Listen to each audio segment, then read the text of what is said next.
ku yi ƙoƙari ku ƙulla alaƙar da ta yanke.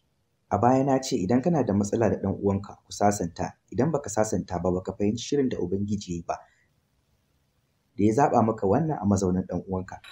Zai tambaye ku a ranar lahira cewa na gaya muku ku warware matsalolinku, kuma na gaya muku irin zunubin da ke ƙunshe a yanke dangantaka, me yasa kuka yanke zumunci? Wani zai iya cewa na yanke zumunci da iyayena saboda ba musulmai ba ne. Ko shakka babu, Allah zai ci gaba da tambayar mu domin a cikin Alƙur'ani ya ce mana وَبِالْوَالِدَيْنِ إِحْسَانًا kyautatawa mahaifanku ko musulmai ne ko ba musulmai ba. A cikin ayar da ya ce وَإِن جَاهَدَاكَ عَلَىٰ أَن تُشْرِكَ بِي مَا لَيْسَ لَكَ بِهِ عِلْمٌ فَلَا تُطِعْهُمَا وَصَاحِبْهُمَا فِي الدُّنْيَا مَعْرُوفًا. za ka yi wa iyayenka biyayya, amma idan suka umarce ka yi wani abu da ya saɓa wa Ubangiji,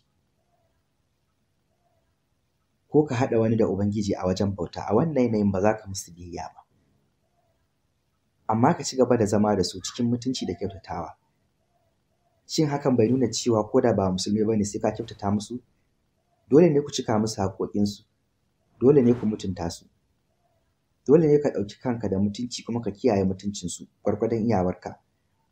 Amma idan suka umarce ka da ka aikata wani abu da bai dace ba, wani abu mara kyau da zai shafi mahaliccinka, cikin ladabi sai ka ƙi.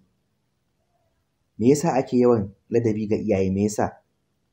Ko da ba musulmai ba ne, Allah yana gaya mini ka kasance mai ladabi, ka kasance mai kirki, ko da a ci za su mutu a yanayin da ba na musulunci ba, za ka ci gaba da yin naka ɓangaren.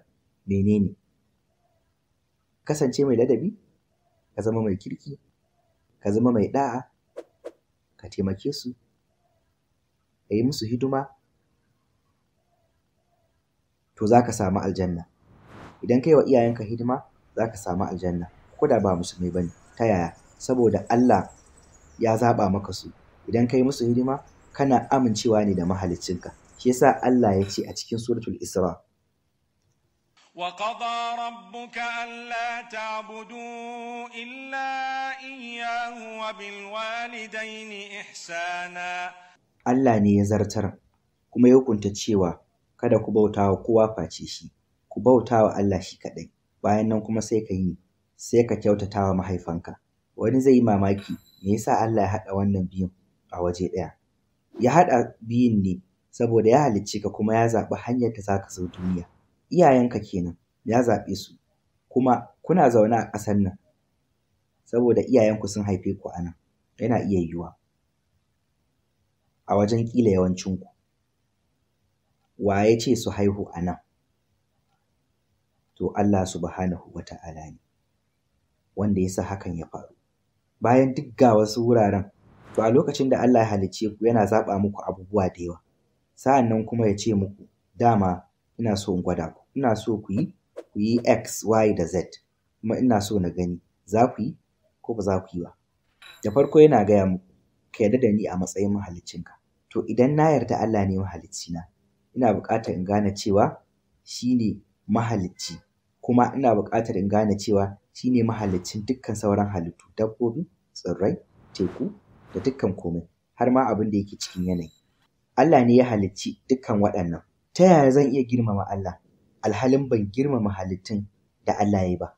Subhanallah, Allah ya halicce ku, Allah ya halicci abu, kuma ban girmama abin ba.